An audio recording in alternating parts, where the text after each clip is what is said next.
Hello everyone, welcome back to my channel. आज की video में बात करेंगे चैप्टर नंबर 11 के सेकंड पार्ट की। कल भी हमने चैप्टर नंबर 11 किया था, जिसमें हमने विजयनगर और ब्राह्मणी राज्य को कंप्लीट किया था। अब है 15वीं और 16वीं सदी के धार्मिक आंदोलन जो रहे और सूफी आंदोलन। इन दोनों चैप्टर को इसी में इंक्लूड कर दिया है और इसके थ्रू जितने भी एमसीक्यू बनते हैं वो हम इस वीडियो में डिस्कस करेंगे। 10 वीडियो हो चुकी हैं। जो भी देखना चाहता है आपको प्लेलिस्ट मिल जाएगी अलग से, और प्लस हिंदी ग्रामर की जो वीडियोस हैं वो ज़रूर देख लीजिएगा। एनसीईआरटी कंटेंट है पूरा। फर्स्ट नंबर क्वेश्चन है, सूफी संत की उत्पत्ति के संबंध में सबसे ज़्यादा जो मान्यता प्राप्त मत है वो क्या है। नंबर 1, ऊन शब्द से हुई क्योंकि सूफी ऊनी कंबल या लबादा उड़ते थे। दूसरा है, सफ़ा पवित्रता शुद्धता शब्द से हुई क्योंकि सूफियों के दिल आत्मा विचार व कृत्य पवित्र और शुद्ध होते थे। और थर्ड है, जो सूफ मंडली शब्द से हुई है क्योंकि इन सूफियों का व्यवहार पैगंबर से जुड़ी ही मंडली के लोगों के समान था।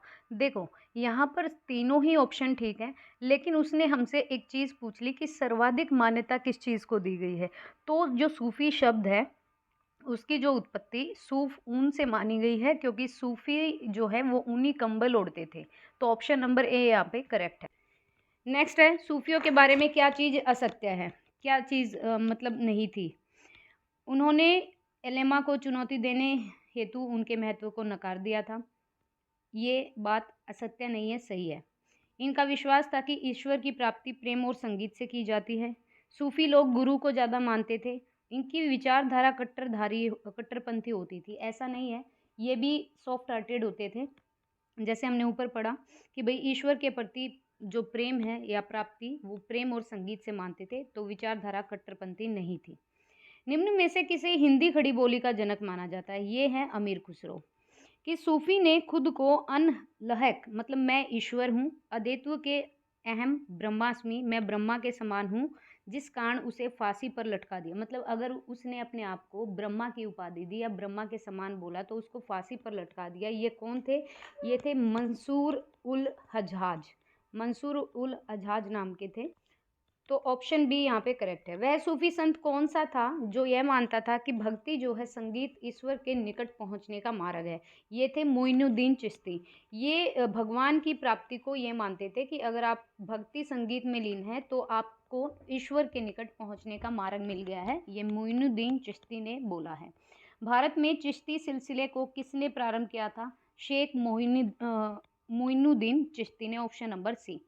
सूफी संप्रदाय या सूफी सिलसिला किससे संबंधित है? हिंदूवाद, सिखवाद, इस्लाम या बौद्ध। तो सूफी नाम आया है तो ये इस्लाम से संबंधित है, ऑप्शन सी।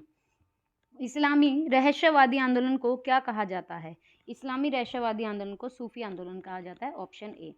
नेक्स्ट आपको मिलान करने हैं। इधर तो सूफियों का सिलसिला है और ये संस्थापक कौन रहे भारत में, इन्होंने किसको लागू किया।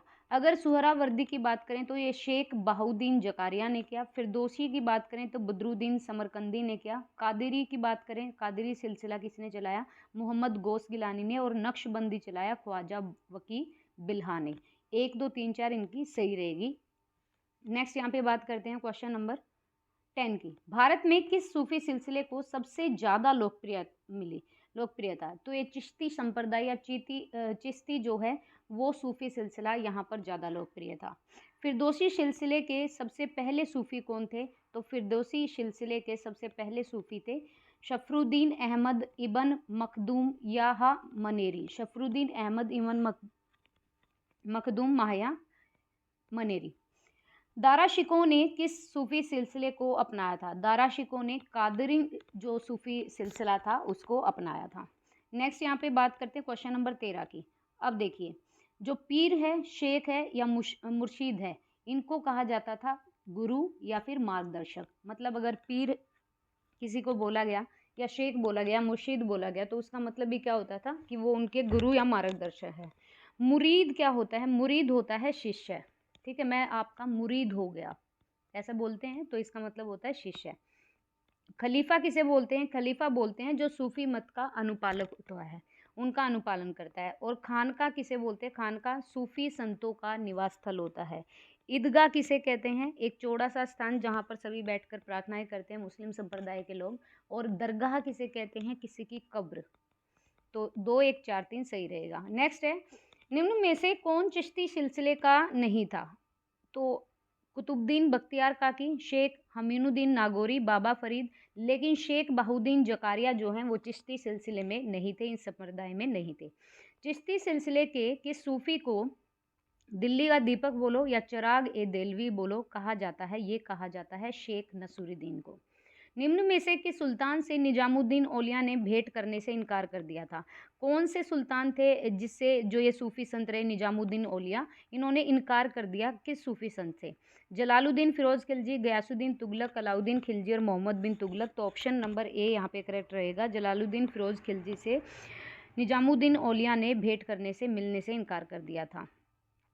निम्न सूफी सिलसिले संप्रदाय में कौन संगीत के विरुद्ध था? देखो, जो ये मानते थे सूफी सिलसिले या सूफी संप्रदाय के लोग, ये ईश्वर और संगीत को ही मानते थे, प्रेम और संगीत को, कि ईश्वर तक पहुंचने का एक रास्ता है। ये मानते थे चिश्ती, कादरी और सुहरावर्दी। लेकिन नक्शबंदी जो हैं ये संगीत के विरुद्ध थे, ये संगीत को नहीं मानते थे। दाहरा शिकोह ने किस शीर्षक से उपनिषदों का फारसी में अनुवाद किया है? मतलब जो उपनिषद थे हमारे, उसको फारसी भाषा में ट्रांसलेट किया किसने? अल फ़हरिस्त, किताब उल बयां, मजम उल बहरीन या सिरे अकबर। जो सिरे अकबर थे, इन्होंने जितने भी उपनिषद थे उनको फारसी में अनुवाद शुरू किया था। हम यहाँ पे कौन कौन से सूफी संत रहे हैं? रहीम, निजामुद्दीन औलिया, मोइनुद्दीन चिश्ती और रसखान। तो ये दो रहे हैं, निजामुद्दीन औलिया और Moinuddin Chishti. Option number c यहाँ पे करेक्ट रहेगा। आगे बढ़ते हैं। 20 नंबर क्वेश्चन है, सूफिया कलाम जो एक प्रकार की भक्ति संगीत है, यह कहाँ की है? ये है कश्मीर की। सूफी संत ख्वाजा मोइनुद्दीन चिश्ती किसके शासनकाल में राजस्थान आए थे? वेरी वेरी इंपॉर्टेंट है। महाराणा प्रताप, राणा सांगा, राणा कुंभा या पृथ्वीराज चौहान? तो पृथ्वीराज चौहान के टाइम पीरियड में सूफी संत ख्वाजा मोइनुद्दीन चिश्ती यहाँ पर राजस्थान में आए थे।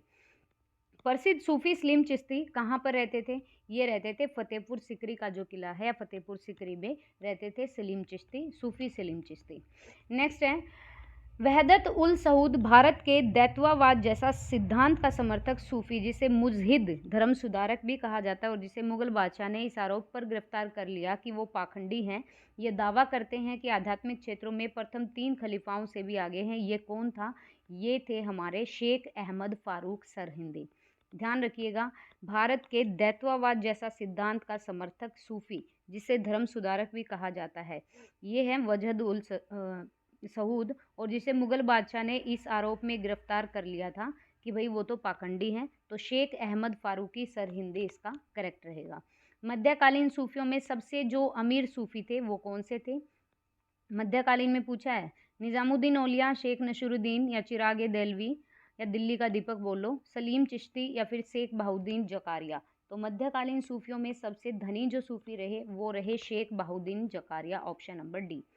किस सूफी को बख्तियार काकी के नाम से या भाग्यवान रोटियों वाला भी जाना जाता है? ये बोला जाता है ख्वाजा कुतुबुद्दीन को। बख्तियार काकी किसको बोला जाता है? ख्वाजा कुतुबुद्दीन को। किस सूफी संत को सुल्तान ए तारिकिन मतलब सन्यासियों के सुल्तान की उपाधि मिली है? ये जो हमारे जो मतलब सन्यासी लोग थे उनके क्या थे? ये सुल्तान रहे हैं। ये थे शेख अमीनुद्दीन नागौरी। नेक्स्ट है, शेख फरीदुद्दीन मसूद गंज शकर, शेख फरीद बोलो या फिर बाबा फरीद या फिर शेख फरीदुद्दीन मसूद गंज ए शकर, ये गतिविधियों का इनका क्षेत्र कहाँ था? ये थे हांसी में और अजोधन में इनका कार्य क्षेत्र रहा।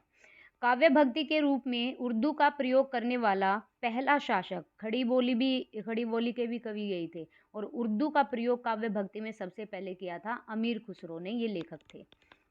कि सूफी को महबूब ए इलाही या फिर अल्लाह के प्रिय माना जाता है, कि वो अल्लाह के सबसे प्रिय रहे? शेख निजामुद्दीन औलिया को। कि सूफी ने ये कहा था कि हनोज दिल्ली दूर अर्ज, कि दिल्ली अभी दूर है, अभी दिल्ली दूर है, ये कहा था शेख निजामुद्दीन औलिया ने, जिसको अल्लाह का प्रिय माना गया है। दक्षिण भारत में चिश्ती सिलसिले की नींव रखने वाला, मतलब उत्तर भारत में तो हो गया था क्योंकि यहाँ पर मुगल डायनेस्टी हुई थी उस टाइम पे। दक्षिण भारत में चिश्ती सिलसिले की नींव रखी थी शेख बहारुद्दीन गरीब ने। मिराज उल आसिकीन उर्दू शायरी की पहली किताब के सूफी रचयिता कौन रहे हैं? बात करें मिराज उल आसिकीन, ये एक उर्दू शायरी है, इस किताब के सूफी रचयिता रहे हैं सैयद महमूद गैसूद राज बंदानवाज। अकबर जिस सूफी संत का आदर करते थे और जिसके आशीर्वाद से सलीम, आपको पता है अगर आपने एक सीरियल आता था अकबर का और वो देखा होगा तो अकबर को मतलब संतान की प्राप्ति नहीं हो रही थी, इसीलिए ये दरगाह पे जाते थे और इनका आदर भी करते थे। ये शेख सलीम चिश्ती जो थे इनका सम्मान करते थे और इन्हीं के आशीर्वाद से इनको सलीम या फिर जहांगीर का मतलब पुत्र प्राप्ति हुई। चिश्ती सिलसिला और सुहरावादी सिलसिले की तुलना में इनमें से क्या सही है? चिश्ती संगीत सभा और नृत्य में विश्वास रखते थे जबकि सुहरावादी नहीं रखते थे। चिश्ती राजकीय संरक्षण व धन संचयन में विश्वास रखते थे जबकि सुहरावर्दी नहीं करते थे। नेक्स्ट है, दो और दे रखे हैं इसमें। चिश्ती राजनीतिक पचड़ों से दूर रहते थे जबकि सुहरावादी राजनीतिक मसले में पर्याप्त दिलचस्पी रखते थे और चिश्ती हिंदू व मुस्लिम दोनों समाज में लोकप्रिय थे जबकि सुहरावादी केवल मुस्लिम समाज में था। तो ये फोर्थ नंबर नहीं है, बाकी ये तीनों हैं यहाँ पे 1 2 3 कि सबसे पहले तो देखो इन्होंने संगीत को और प्रेम को वो माना है। यहाँ पे देखो संगीत सभा और नृत्य में विश्वास था चिश्ती समा को, सुहरावादी को नहीं। और राजकीय संरक्षण और धन संचय में भी यकीन रखते थे जबकि सुहरावादी नहीं करते थे। और नेक्स्ट अगर ऑप्शन पढ़ें तो ये राजनीतिक पचड़ों में नहीं घुसते थे जबकि सुहरावादी राजनीतिक हमले में पर्याप्त दिलचस्पी रखते थे। तो 1 2 3 1 2 3 यहाँ पे सॉरी 1 2 3 4 सारे, एक सेकेंड, यहाँ पे ये भी आएगा चिश्ती हिंदू और मुस्लिम, क्योंकि मोइनुद्दीन चिश्ती का काफ़ी सारा नाम लिया जाता है और काफ़ी लोकप्रिय भी रहे ये, और इन्होंने संगीत और प्रेम को ही ईश्वर के पास पहुँचने का मार्ग माना। सुहरावादी केवल मुस्लिम समाज में लोकप्रिय थे जबकि चिश्ती जो थे वो हिंदू समाज में भी थे। तो यहाँ पे सारे ही ऑप्शन करेक्ट हैं, 1 2 3 4। दिल्ली सल्तनत के सुल्तान इल्तुतमिश ने किसे शेख उल इस्लाम की उपाधि दी थी? इल्तुतमिश के टाइम की बात हो रही है, उस टाइम पे शेख उल इस्लाम की उपाधि दी थी शेख बहाउद्दीन जकारिया को। किस सूफी सिलसिले की गतिविधियों का मुख्य केंद्र बिहार रहा था? ऐसे कौन से सूफी संप्रदाय थे जिन्होंने बिहार से सेंट्रलाइज किया था अपने सिलसिले को?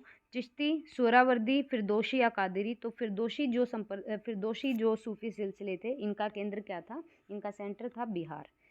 शरफुद्दीन अहमद इब्न मखदूम याहा मनेरी का कार्यक्षेत्र क्या रहा है? ये रहा है बिहार शरीफ। फारसी में रचित मजमा उल बहरैन दो समुद्रों का संगम जिसे बोला जाता है, जिसमें सूफी संत और हिंदू मत की तुलना होती है, इसके रचयिता हैं दारा शिकोह।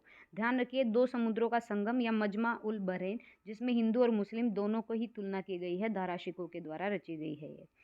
किसने संस्कृत के पंडितों की सहायता से भगवद गीता और योग वशिष्ठ का अनुवाद फारसी में किया? भगवद गीता को फारसी में किसने ट्रांसलेट किया? संस्कृत के पंडितों की हेल्प से। और योग वशिष्ठ का तो ये किया था दारा शिकोह ने। तो ध्यान रखिएगा, उन्होंने हिंदू मुस्लिम की तुलना भी की, इन्होंने भगवद गीता और योग वशिष्ठ का ट्रांसलेट फारसी में भी किया। दारा शिकोह किस सूफी सिलसिले के अनुयायी आध्यात्मिक तत्वों के संबंध में तरह तरह के नक्शे बनाते थे और उन्हें रंगों से भर देते थे? ये थे नक्शबंदी। मुगल बादशाह औरंगजेब को किस सूफी सिलसिले में दिलचस्पी थी और उसे अपनाया भी? अब बात करते हैं औरंगजेब की। अकबर ने तो मोइनुद्दीन चिश्ती को सम्मान किया था, लेकिन इन्होंने किसको किया? इन्होंने किया नक्शबंदी को। औरंगजेब की बात हो रही है। किसे शेख उल हिंद की पदवी दी गई है? ये दी गई है शेख सलीम चिश्ती को। नेक्स्ट है, चिश्ती जो है दिल्ली और दोआब में थे, सुहरावर्दी आपके सिंध में थे, ओलिया आपके मध्य प्रदेश में थे और फिरदौसी आपके बिहार में थे। तो ये नहीं, सॉरी, फिरदौसी आपके बिहार में है, ओलिया आपका मध्य प्रदेश में नहीं आएगा। चिश्ती आपका दिल्ली और दोआब का क्षेत्र सही है, सोहरावर्दी आपका सिंध का क्षेत्र है, फिरदौसी आपका बिहार का क्षेत्र है, ओलिया मध्य प्रदेश में नहीं आएगा। मध्ययुगीन भारत के धार्मिक इतिहास के संदर्भ में सूफी संत निम्न में से किस तरह के आचरण का निर्वाह करते थे? ध्यान साधना करते थे, एकांत में कठोर यौगिक विश्राम भी करते थे और श्रोताओं में आध्यात्मिक हर्ष उत्पन्न करने के लिए पवित्र गीतों का गायन भी करते थे। तो तीनों सही हैं, 1 2 3। भारत में सूफी संत के बारे में इन कथनों पर विचार करिए। सबसे पहला, सूफी संतों की मज़ारों पर जियारत के नाम से की जाने वाली जियारत यात्रा का वर्णन मिलता है। भारत में सूफियों के सर्वाधिक प्रभावशाली समूह चिश्ती थे।